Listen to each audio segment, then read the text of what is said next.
July 1వ తేదీ నుంచి కేంద్ర ప్రభుత్వం కొత్తగా 3 నూతన క్రిమినల్ చట్టాలని తీసుకురావడం జరిగింది. వీటి పేరైతే నూతన క్రిమినల్ చట్టాలు అంటున్నారు, కానీ ఇవన్నిటిని కూడా న్యాయ నిపుణులు వీటిల్ని కొత్త సీసాలో పాత సారా అంటున్నారు. కాబట్టి యథాతథంగా బ్రిటిష్ వారు తీసుకొచ్చినటువంటి చట్టాలని కొత్త పేర్లు మార్చి కొన్ని చట్టాలని కొన్ని సెక్షన్లు మార్చి ప్రజలకు రాజ్యాంగం కల్పించిన ప్రజా హక్కులను రాజ్యాంగ హక్కులను భంగపరిచే విధంగా కొత్త చట్టాలను రూపొందించారు. ఈ చట్టాల అమలు ప్రజాతంత్ర ఉద్యమాలకి ప్రజల యొక్క రాజ్యాంగం కల్పించినటువంటి హక్కులకి భంగంగా పరిణమించేటువంటి ప్రమాదం ఉన్నది.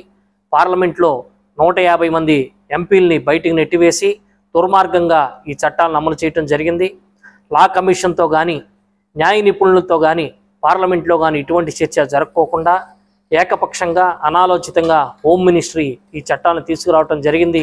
ఈ చట్టాల అమలు వలన న్యాయ వ్యవస్థ యొక్క అధికారాలను తగ్గించి పోలీసు ఎగ్జిక్యూటివ్ వ్యవస్థ యొక్క అధికారాలని పెంచేటువంటి క్రమంలో ఈ చట్టాలను రూపొందించారు. ఇది ప్రజల యొక్క హక్కులకి తీవ్రమైనటువంటి భంగం కలిగించేటువంటి పరిస్థితులు భవిష్యత్తులో కనబడతా ఉన్నాయి. కాబట్టి ఈ చట్టాల అమలును వెంటనే నిలిపివేసి సరైనటువంటి సవరణలు చేసిన తర్వాత మాత్రమే అమలు జరపాలని సిపిఎం పార్టీగా మేము డిమాండ్ చేస్తూ ఉన్నాం. నూతనంగా ఆంధ్రప్రదేశ్ రాష్ట్రంలో ఏర్పడినటువంటి ప్రభుత్వం ఎన్డీఏలో ప్రధాన భాగస్వామైన తెలుగుదేశం కూటమి ప్రభుత్వం కూడా ఈ విషయాల మీద సమగ్రంగా చర్చించి కేంద్ర ప్రభుత్వంతో చర్చించి వెంటనే ఈ చట్టాల్లో కావలసినటువంటి సవరణల్ని తీసుకురావడానికి తగిన కృషి చేయవలసిందిగా సిపిఎం పార్టీగా మేము డిమాండ్ చేస్తూ ఉన్నాం.